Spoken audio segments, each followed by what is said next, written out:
Hello बच्चों, हम start करते हैं आज अपनी क्लास। देखिए, उस दिन मैंने आप लोगों को बताया था अवकल समीकरण की घात एवं कोटि कैसे फाइंड करते हैं। अगर आप लोगों ने वीडियो देखा होगा तो आपको समझ में आ गया होगा कि कैसे निकालते हैं। देखिए, आज हम स्टार्ट करते हैं आगे का कि इसके बाद हम क्या करते हैं। तो अब हमारा स्टेप है कि अवकल समीकरण कैसे हम बनाते हैं। अगर कोई हमें फलन या कोई समीकरण या कोई वक्र दिया होता है तो उसकी अवकल समीकरण कैसे निकालते हैं। तो देखिए, फर्स्ट क्वेश्चन देखते हैं आज का। y इक्वल टू ए की पावर 2x इंटू ए प्लस बी एक्स का अवकल समीकरण ज्ञात कीजिए। तो सबसे पहले हम देखते हैं जो हमें फलन दिया हुआ है उसमें अचर आ रहे हैं क्या। तो देखिए, यहाँ पर a भी अचर है और b भी अचर है। कितने अचर है? 2। यानी इसकी जो समीकरण बनेगी अवकल समीकरण वो कितने कोटि की होगी? 2 कोटि की। और जो अवकल समीकरण बनाते हैं हम उसमें हमारा ध्यान यही रखना होता है कि जो फाइनल इक्वेशन आती है अवकल समीकरण उसमें हमारे ये दोनों अचर नहीं होने चाहिए, यानी इन दोनों का विलोपन होता है। ठीक है, तो स्टार्ट करते हैं। जितने अचर होते हैं उतने कोटि की अवकल समीकरण होगी, मतलब उतनी बार हमें क्या करना होगा? अवकलन। तो हम पहली बार करते हैं एक्स के सापेक्ष।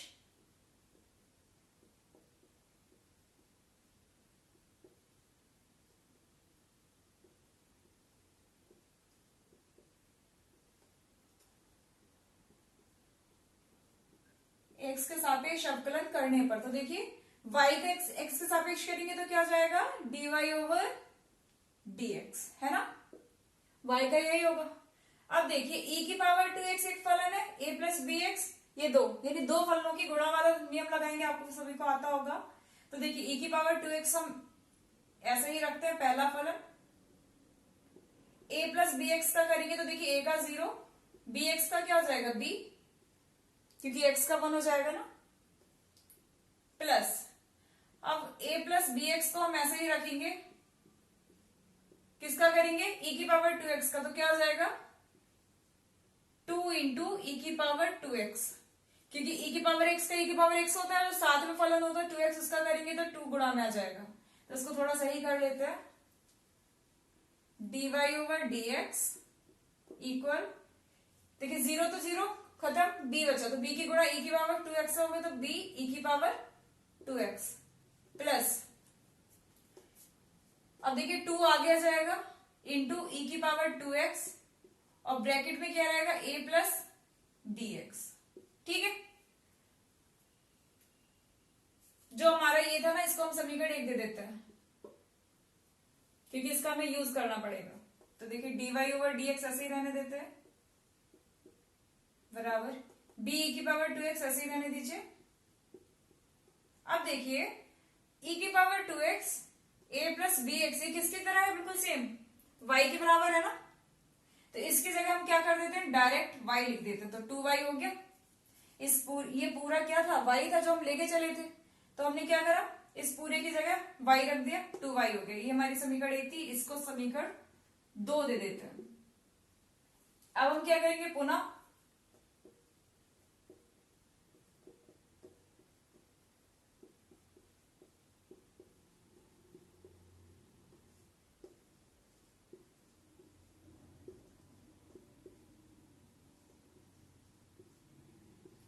पुनः x के सापेक्ष अवकलन करने पर, तो देखिए इधर पुनः करेंगे तो क्या हो जाएगा? d2y ओवर dx, क्योंकि एक बार हो चुका तो दोबारा करेंगे तो 2 हो जाएगा। b कांस्टेंट यानी अचर है, तो b ऐसे ही रहेगा। e की पावर 2x का अवकलन करेंगे तो क्या होगा? e की पावर 2x का e की पावर 2x और साथ में जो 2 है 2x का, उसका हो जाएगा 2 प्लस का 2। y का अवकलन करेंगे तो क्या हो जाएगा? dy over dx। ठीक है, इसे सही कर ले, सही से लिख लेते हैं। d2y ओवर dx2 बराबर 2b e की power 2x plus 2dy over dx। इसको हम समीकरण 3 दे देते हैं। देखिए मेन हमारा मकसद यही होता है कि हमारे जो अचर आ रहे हैं ना, ये भी हमारी अवकल समीकरण हो सकती थी। ये भी हमारी अवकल समीकरण इसलिए नहीं है क्योंकि यहाँ पे हमें अचर दिख रहा है।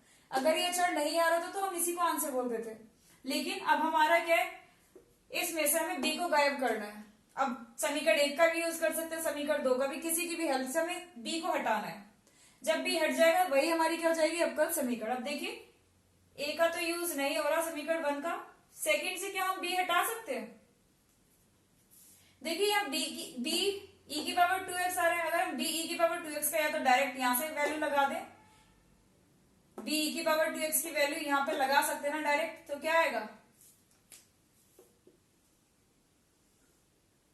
बी ई की पावर 2x की अगर यहां से डायरेक्ट वैल्यू लगाएंगे तो क्या आएगा, समीकरण 2 से पहले निकाल लेते हैं। समीकरण 2 से बी ई की पावर 2x बराबर, देखिए समीकरण 2 से अगर हम बी ई की पावर 2x की वैल्यू निकालेंगे तो क्या आएगा, dy over dx minus 2y, dy over dx minus का 2y। समीकरण 3 में रखने पर इसका मान उठा के समीकरण 3 में रख देते हैं। रखिए समीकरण 3, देखिए समीकरण 3 में d2y ओवर dx2 ऐसे ही रहेगा बराबर 2 ऐसे ही रहेगा, गुणा में क्या आ जाएगा, डी की पावर 2x की जगह dy ओवर dx माइनस का 2y, और आगे जो हमारा है उसको ऐसे ही लिख दीजिए प्लस 2 dy ओवर dx। सबको सही कर लीजिए, d2y ओवर dx2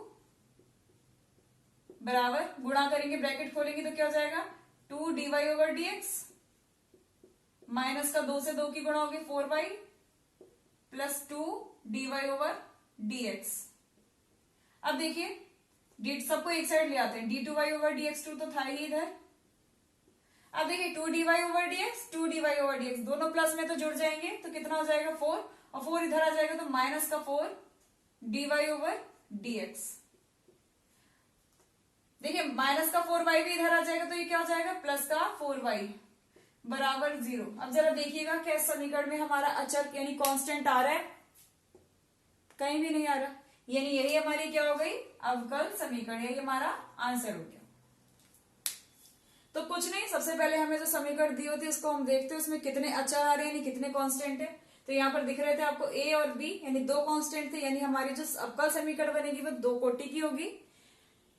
तो हमने इसका अवकलन किया, ये समीकरण आई, फिर दोबारा फिर अवकलन किया, फिर जो हमारा ये समीकरण आई थी लेकिन इसमें क्या आ रहा था, अचर आ रहा था, अचर को हमें हटाना होता है तो हमने क्या करा, सेकंड वाली जो समीकरण थी उसकी हेल्प से हमने बी को गायब किया। तो हमारी फाइनल जो इक्वेशन आई है उसमें बी और ए कुछ भी नहीं आ रहा है, यानी यही हमारी क्या हो गई, अभिष्ट अवकल समीकरण। चलिए देखते हैं नेक्स्ट क्वेश्चन।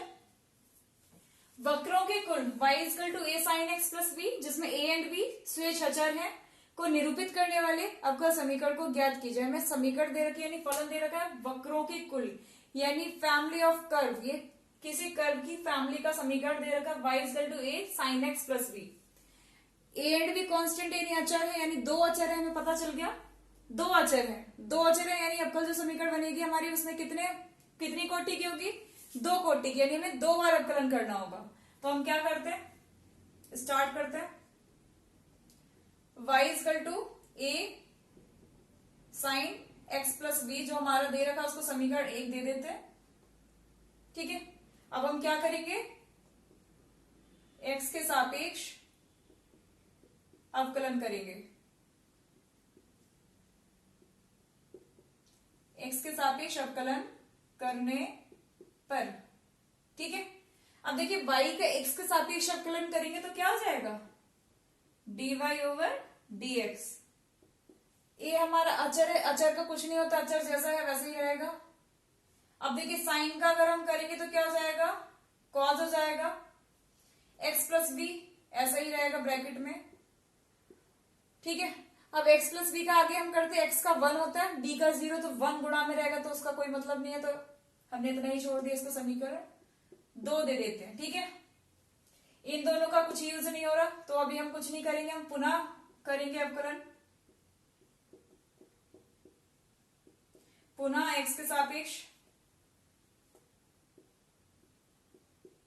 अवकलन करने पर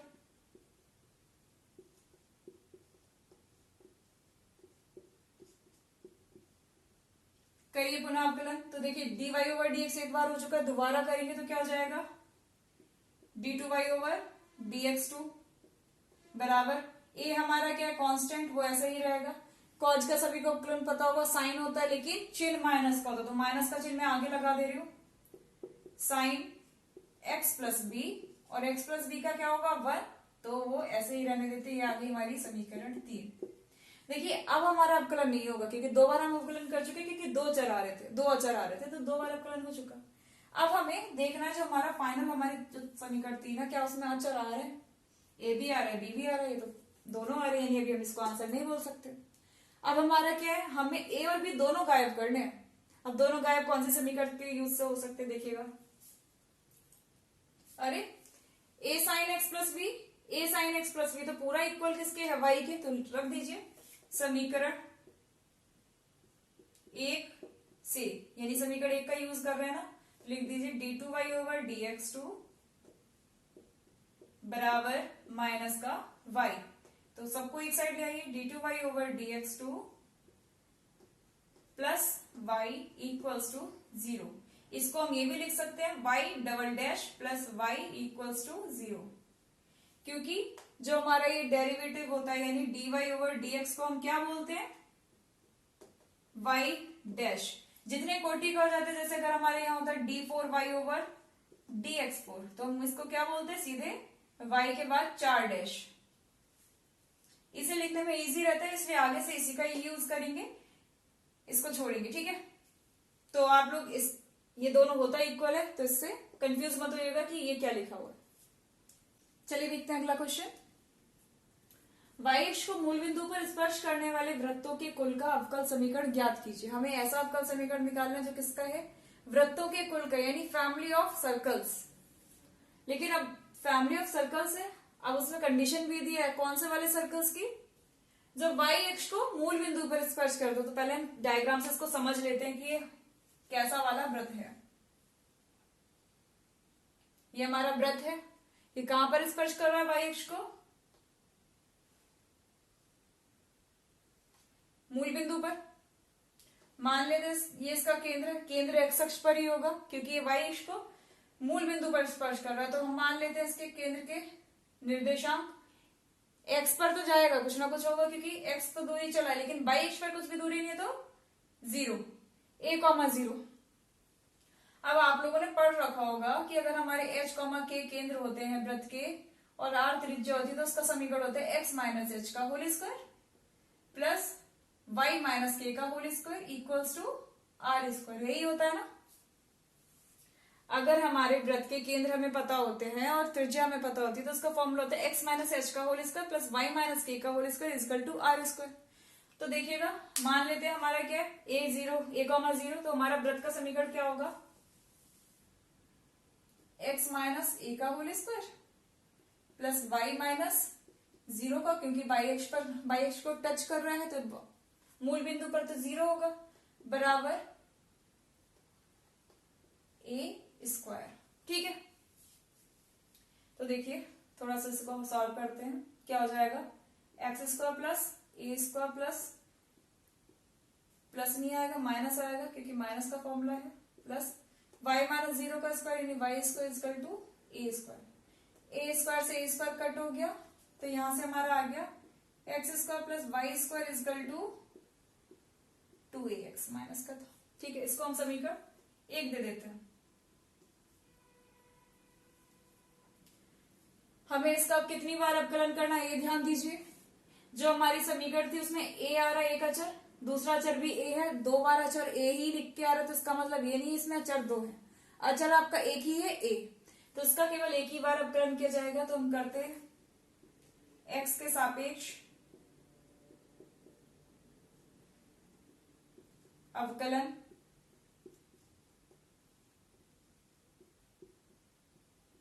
करने पर, करिएगा x के सापेक्ष, तो देखिए एक्स स्क्वायर का करेंगे तो क्या हो जाएगा 2x, वाई स्क्वायर करेंगे घात आगे आ जाएगी, 2 घात आगे आएगी 2, और y 2 में से एक ये घात 1 हो गई, ऐसे ही रहेगा, इंटू y का x के सापेक्ष करें तो dy ओवर dx भी आएगा साथ में, बराबर 2a अचर है तो ऐसे ही रहेगा, x का करेंगे तो 1 हो जाएगा, गया। अब यहां से देखिएगा, इसको थोड़ा सही करते हैं, क्या ये हमारी अवकल समीकरण है, नहीं है क्योंकि यहाँ पर a दिख रहा है, तो अब a को सही करते हैं। a का मान समीकरण 1 से कुछ आ सकते हैं क्या, देखिएगा 2a का अगर हम डायरेक्ट मान लगा दे तो क्या आ जाएगा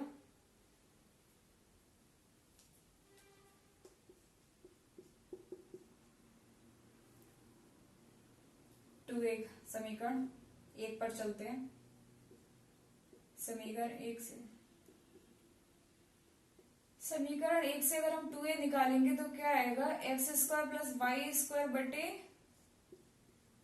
एक्स, यही आएगा ना। यहां से अगर हम 2a निकालेंगे तो एक्स कहाँ जाएगा, नीचे, तो हम लगा देते हैं समीकरण 2 में। ठीक है, तो इधर का तो हमारा ऐसे ही रहेगा 2x plus 2y dy over dx। ठीक है, बराबर 2a की जगह हम रख देंगे क्या, x square plus y square बटे एक्स। ठीक है, अब ये एक्स तिरछी गुणा में इधर जाएगा तो क्या हो जाएगा, एक्स की गुणा 2x होगी। तो देखिए पहले हम पूरा ऐसे लिख देते हैं, एक्स आ गया इधर गुणा में, और जो हमारा था वो ऐसे लिख देते हैं 2x प्लस 2y। देखिए dy ओवर dx की जगह मैं क्या लिख देती हूँ, y डैश, थोड़ा इजी लिखता रहता है लिखने के लिए। गुणा कर देंगे तो क्या हो जाएगा, 2x square plus 2x y dash बराबर x square plus y square. सबको एक साइड ले आते हैं। देखिए 2x स्क्वायर है, एक्स स्क्वायर इधर आएगा, माइनस का हो जाएगा तो क्या हो जाएगा, 2x स्क्वायर में से एक्स स्क्वायर गया तो एक्स स्क्वायर, माइनस का वाई स्क्वायर इधर आ गया माइनस वाई स्क्वायर, प्लस का 2x वाई डैश बराबर 0। ये आपकी अभीष्ट अवकल समीकरण है, क्योंकि इसमें कोई भी अचर आपका नहीं दिख रहा है, तो यही आपका क्या हो जाएगा, आंसर। देखिएगा जो ऐसे सवाल होते हैं इसमें आपको कुछ नहीं करना। सबसे पहले हमें जो बोल रहा सवाल भाई, इन सवालों में आपको क्या नहीं दी होती, समीकरण नहीं दी होती। अभी तक जो हम कर रहे थे उसमें इक्वेशन आपको दी होती थी, उसको आपका समीकरण ज्ञात करना था। अब क्या है, आपको समीकरण खुद से बनानी है। उसकी जो भी हमें वक्र बोल रहा है उसकी वक्र की पहले समीकरण बनाएंगे, उसके बाद देखेंगे उसमें कितने अचर आ रहे हैं। जितने अचर आ रहे हैं यानी हमें जो अवकल समीकरण होगी वो उतनी कोटि की होगी, यानी हमें उतनी ही बार उसका अवकलन करना होगा। तो देखिए यहाँ पर हमारा एक अचर a आ रहा था, इधर भी अचर a ही आ रहा था, a ही हमारा एक ही अचर आ रहा था, यानी हमें एक बार ही अवकलन करना था। देखिए करा था, जो हमारी अवकल समीकरण आई वो कितने कोटि की है, एक कोटि की। बाई डैश आ रहा है, डबल डैश नहीं आ रहा। ठीक है, चलिए देखते हैं अगला क्वेश्चन, पढ़ते हैं पहले। ऐसे दीर्घवृत्तों के कुल का अवकल समीकरण ज्ञात कीजिए जिनकी नाभियां y अक्ष पर है तथा केंद्र मूल बिंदु पर। अभी तक देखिए जो दीर्घवृत्त का मानक समीकरण होता है x square upon a square plus y square upon b square, इसमें क्या होता है, नाभियां जो हमारी होती है कौन सी अक्ष पर होती है, एक्स अक्ष पर। लेकिन इस सवाल में क्या बोल दिए, नाभियां आपकी वाई अक्ष पर। देखिए जो हमें वक्र का समीकरण नहीं दिया था तो हम इसका क्या करते हैं, इजीली ना इसका डायग्राम बना लीजिए, इससे आपको क्या होगा, समीकरण बनाने में गलती नहीं होगी। तो देखिए ये हमारी वाई अक्ष एक्स अक्ष। अब वो बोल रहे हैं कि जो दीर्घवृत्त हमारी जो फैमिली ऑफ एलिप्स है वो क्या है, वाई अक्ष पर इसकी नाभियां, तो हम क्या बनाएंगे, दीर्घवृत्त ऐसा वाला बनाएंगे। ठीक है, इसकी नाभियां क्या है, वाई अक्ष पर। ये हमारे ए होता है और ये हमारी बी होती है। ठीक है, अब जरा देख के बताइएगा, ए बड़ा होगा इसमें बी, इस वाली कंडीशन में आपका बी बड़ा होगा और ये छोटा, क्योंकि इधर साइड बड़ी है और ये छोटी। तो जो हमारा समीकरण होगा वो क्या होगा,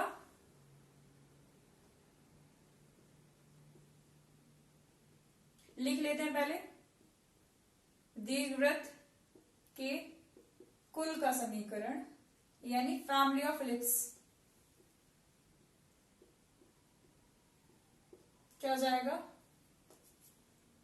x square upon a square होगा क्या, नहीं होगा, यहां होगा x square upon v square plus y square upon a square equals to 1।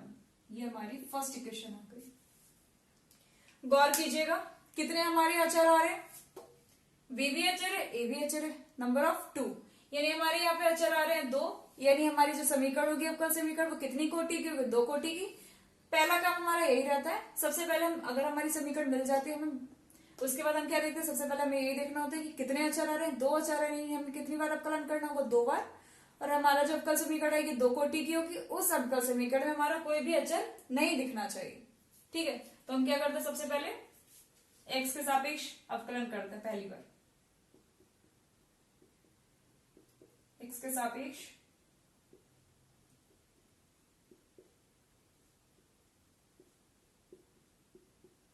करिएगा।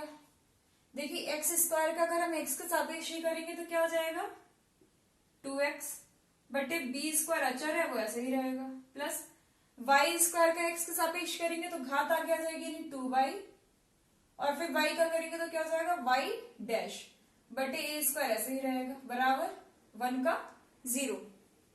अब यहां से हम थोड़ा सा सही कर लेते हैं, 2y बाई डैश बटे ए स्क्वायर बराबर क्या आ जाएगा माइनस का 2x बटे बी स्क्वायर। ठीक है, यहां से एक्स वाई वाले एक साइड और ए बी जो अचर है वो दूसरी साइड कर देते हैं, तो यहां से क्या आएगा 2y बाई डैश बटे 2x इक्वल्स टू माइनस का ए स्क्वायर अपॉन बी स्क्वायर, यानी हमारा आ गया बाई डैश बटे x इक्वल्स टू माइनस का ए स्क्वायर अपॉन बी स्क्वायर। कैसे छोटा और कुछ हो सकता है? नहीं हो सकता।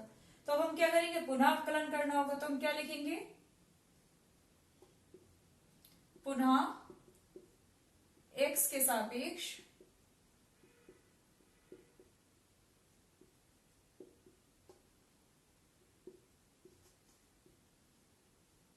अवकलन करने पर। तो देखिएगा अंश और हर, यहाँ दोनों में हमारे एक्स वाई है, तो अंश और हर वाला सूत्र लगेगा। अवकलन में कैसे करते हैं, देखिए अंश का स्क्वायर, अंश हमारे एक्स है उसका स्क्वायर, वो सॉरी हर का स्क्वायर, हर हमारे एक्स है हर का स्क्वायर, हर हमारा सेम रहता है, क्या करेंगे अंश का अवकलन, अंश हमारा क्या है वाई वाई डैश माइनस अंश ऐसे ही रहेगा हर का अवकलन बराबर ए स्क्वायर अपॉन बी स्क्वायर को करेंगे 0, क्योंकि वो दोनों ही अचर थे। करिएगा एक्स ऐसे ही रहेगा, वाई वाई डैश में पहले एक का करेंगे तो देखिए वाई ऐसे रहने देते, वाई डैश का करेंगे तो क्या हो जाएगा y double dash plus y dash ऐसे रहने देंगे, वाई का करेंगे तो क्या हो जाएगा वाई डैश, दोनों का हो गया माइनस वाई वाई डैश ऐसे ही रहने देंगे, एक्स का करेंगे 1 हो गया बटे x square equals to 0। Bracket खोलिएगा तो क्या हो जाएगा यहां से एक्स वाई वाई डैश, ठीक है, प्लस वाई डैश और वाई डैश की गुणा होगी तो क्या होगा वाई डैश स्क्वायर हो जाएगा, और आगे एक्स की गुणा होगी तो क्या होगा एक्स वाई डैश का स्क्वायर, ठीक है, माइनस का y y dash equals to 0, क्योंकि एक्स स्क्वायर नीचे से उधर गया तो क्या हो गया 0 हो गया। क्या यही हमारी अभिष्ट समीकरण है? देखिएगा जरा, क्या अचर हमारे आ रहे हैं इसमें? नहीं आ रहे, यानी यही हमारी क्या अभिष्ट समीकरण अवकल समीकरण आ गई हमारी। देखिए आज तो हमने क्या अवकल समीकरण हम कैसे फॉर्म करते हैं, यानी हमें कोई वक्र दिया है, यानी वक्रों के कुल का अवकल समीकरण कैसे ज्ञात किया जाता है वो मैंने आज की वीडियो में आप लोगों को क्लियर कर दिया। अगर अभी भी आपके कोई डाउट्स है तो आप क्लियर कर सकते हैं, यानी पूछ सकते हैं कमेंट सेक्शन में कमेंट करके। अब हम कल जो कहेंगे इसके आगे का, यानी अब हमारी जो अवकल समीकरण आगे की सॉल्व करने का उसको हम करेंगे। आज हमारा केवल अवकल समीकरण कैसे निकालते हैं वो था। आई होप आप लोग को समझ में आ गया होगा। ओके, आज के लिए थैंक यू।